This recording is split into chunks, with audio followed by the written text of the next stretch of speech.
난포가 얼마큼 자랐고 유착이 얼마큼 있었고 안에 혈종이 얼마큼 고여 있는가에 따라서 증상은 좀 다를 수 있어요. 근데 대부분은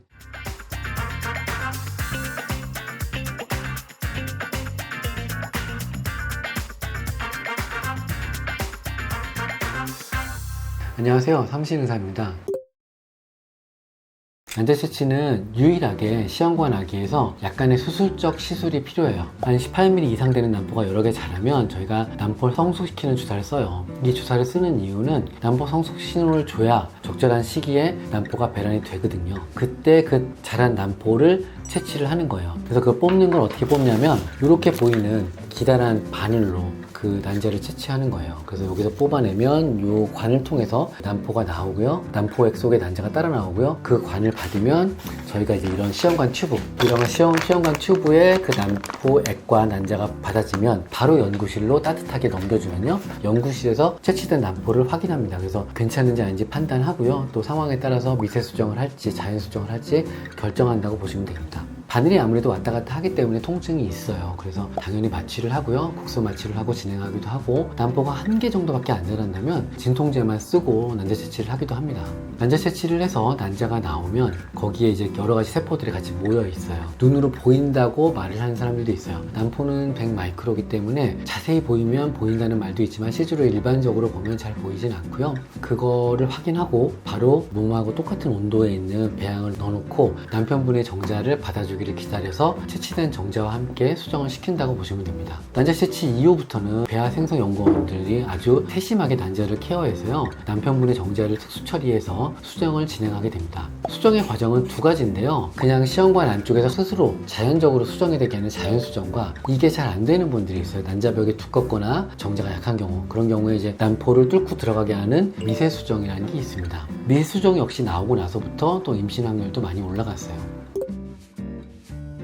궁금한 내용들을 찾아보시다 보면 각자 증상이나 이런 게 너무너무 다를 때가 있어요. 너무 많이 나오는 경우가 있고요. 한 개 자라서 한 개 나오는 경우가 있고, 한 개 자라서 안 나오는 경우가 있고, 많이 나왔는데 미성숙이 많거나 난자의 질이 약한 경우가 있고요. 채취 후에 혈류가 심한 경우가 있고, 또 자궁이 너무 커서 이 난포가 자궁 위로 올라가서 자궁을 뚫고 난자를 채취하는 경우도 있어서 통증이 심한 경우도 있습니다.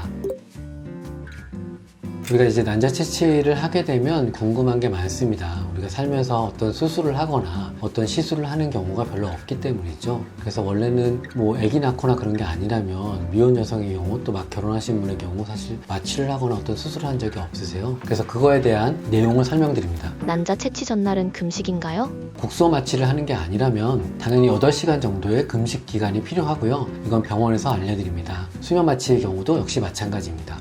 난자 채취 전에 중단해야 하는 약이 있나요? 고혈압의 경우는 담당 선생님하고 상의하고 채취 당일에 소량의 물과 고혈압약을 먹는 경우가 있고요. 당뇨약이나 고지혈약은 상의 후에 안 드시는 경우도 꽤 있습니다. 아스피린 같은 걸 드신다면 적어도 일주일 전에는 중단하시는 걸 권고합니다. 난자 채취 시 통증은 심한가요? 난포가 얼마큼 자랐고 유착이 얼마큼 있었고 안에 혈종이 얼마큼 고여 있는가에 따라서 증상은 좀 다를 수 있어요. 근데 대부분은 가벼운 생리통 정도라고 생각하시면 됩니다. 난자 채취는 모두 수면 마취로 진행하나요? 채취되는 예상이 되는 난자 수가 너무 적을 경우에는 국소 마취를 해서 한 번만 찌르는 경우는 사실 마취를 진통제만 사용해서 하기도 하고요. 난포가 3개 이상 자라면 아무래도 통증이 있기 때문에 마약성 진통제와 함께 수면 마취를 같이 하기도 합니다. 수면 마취를 하게 되면요, 우리가 활력증이라는 걸 봐요. 손가락에 뭐 달고 혈압계도 달고, 그렇기 때문에 당연히 수면 마취를 하게 되면 그 메이크업이나 뭐 귀걸이, 목걸이, 렌즈, 네일아트 이런 거는 조금 정리하고 하시는 게 좋습니다. 위내시경의 안내문하고도 비슷한데요. 마취를 하면 당일에는 좀 어지러울 수가 있어요. 그러니까 그날은 자가 운전을 하지 않으시는 게 좋습니다. 그리고 옷은 편안한 옷을 입고 오시는 게 좋습니다. 그리고 과배란이 많이 되시는 분들은 이온 음료를 같이 보충하시는 것도 권장합니다. 난자 채취 후에 혈류가 나와요. 그거는 어떻게 보면 이제 자궁과 난소의 해부학적인 얘기인데요. 자궁 위쪽으로 방광을 뚫고 난소 안쪽으로 들어가서 바늘이 난자 채취를 하게 될 경우에 방광에 바늘이 구멍을 내는 거예요. 그럼 많이 걱정이 되죠. 방광을 다칠까봐. 실제로는 방광은 근육이 3개층이 있기 때문에 그 정도로는 방광이 뚫리거나 문제되는 경우는 거의 없습니다. 다만 바늘이 한두 번 몇 번 왔다 갔다 했기 때문에 그걸로 인해서 혈뇨가 생긴다고 보시면 되겠고요. 보통 하루나 이틀 사이에 대부분 다 치료됩니다. 다만 소변을 못 보시고 혈뇨가 2, 3일 이상 지속되면 병원에 다시 내원하셔야 합니다. 난자 채취 당일에 획득 난자 수를 알 수 있나요? 난자 채취의 개수는 당연히 알려드리고요. 그 획득하는 난자가 많다고 수정란이 많은 건 아닙니다. 왜냐하면 채취되는 난자 중에는 미성분 난자가 있기도 하고 난자의 질이 안 좋은 경우에는 수정이 안 되기도 하기 때문입니다. 난자 채취 후 바로 일상생활 복귀가 가능할까요? 윤회시경하고 다음날 특별히 일하는 게 무리 없는 것처럼 난자 채취도 특별히 문제는 없습니다. 다만 난포가 너무 많이 자라거나 예를 들어 20개나 30개 이상 나왔을 경우에는 다음날 일상생활이 조금 힘들 수도 있겠습니다.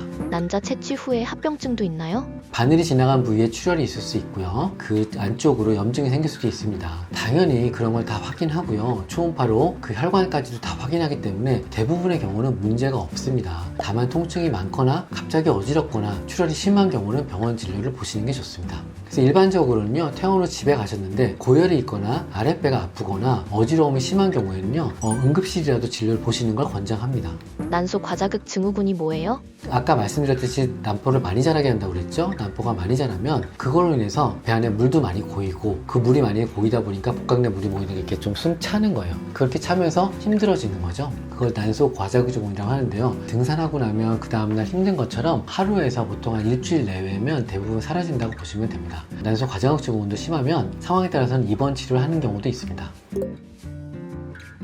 연구실에서 획득된 난자와 함께 남편분이 받아주신 정자와 수정을 만듭니다. 그래서 몸하고 동일한 환경에서 좋은 수정란을 만들기 시작하고요. 또 타임랩스라는 기계로 수정란 상태를 확인합니다. 그래서 제일 잘 발달되고 균일하게 된 배아만 선별하여 동결을 하거나 선별해서 이식을 진행한다고 보시면 됩니다. 채취일을 0일로 보고 그 다음날을 1일로 보면 보통 채취일로부터 3일째 되는 날 이식을 하거나 또는 5일째 되는 날 이식을 합니다.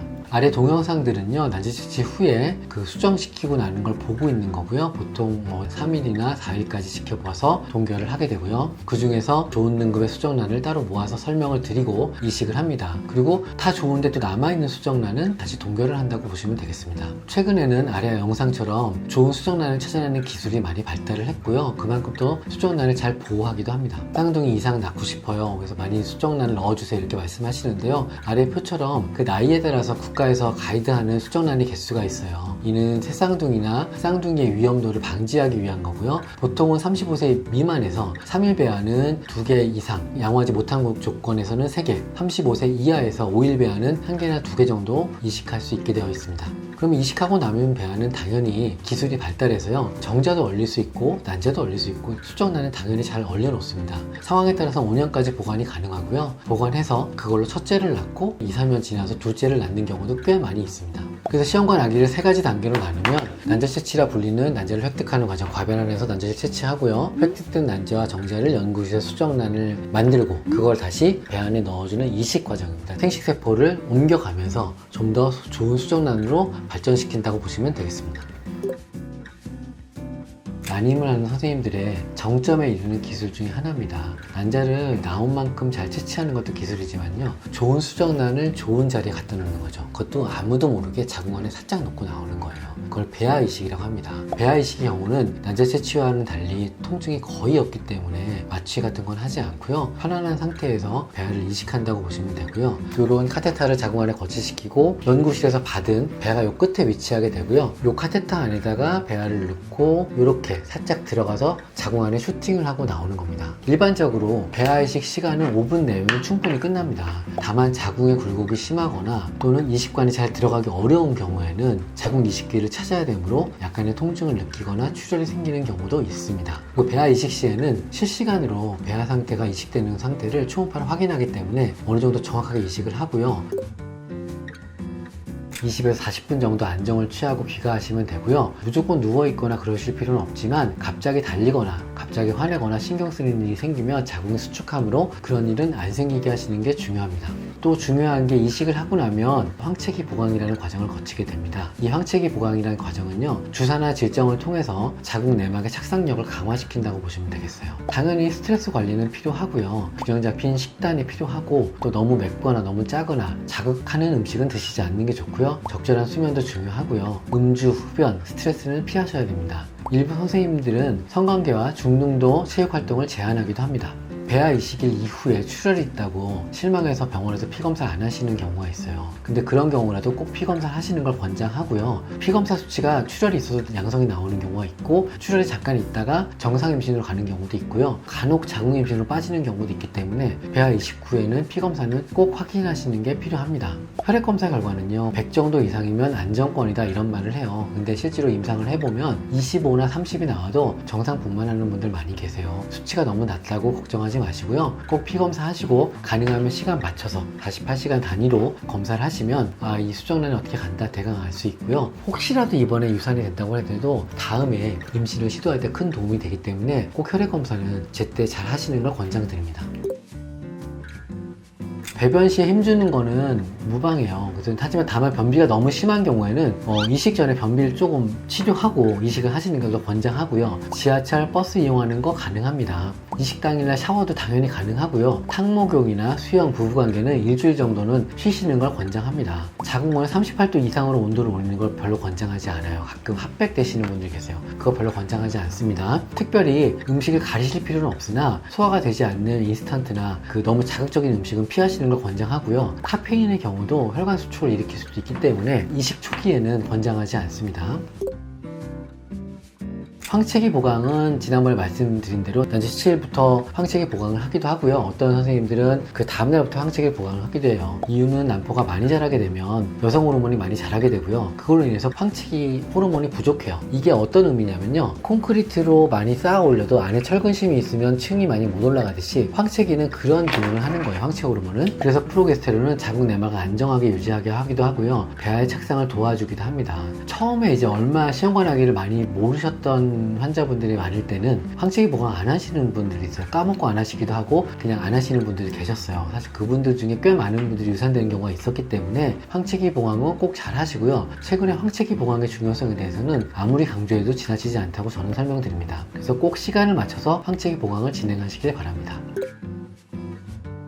인공수정은 매번 할 때마다 남편분이 오셔서 정자를 받아주고 또 정자를 넣고 이렇게 해야 됩니다. 시험관 아기는 배아를 동결하면요, 배아는 난자나 정자보다 좀 더 잘 살고 오래 보관할 수 있어요. 그래서 과변화로 여러 개 잘하면 고를 수 있는 장점이 생기죠. 또 동결을 해놓고 나면 그 동결된 걸 가지고서 이식을 하기 때문에 무시무시한 난자치치 과정이나 주사를 안 쓰고도 배아 동결 이식을 할 수가 있어요. 동결 이식을 하면 자연주기랑 비슷하게 하거나 약을 먹고 이식을 하기 때문에 몸의 부담이 거의 없다고 보시면 됩니다. 또 동결 이식에 대한 임신율이 더 높습니다.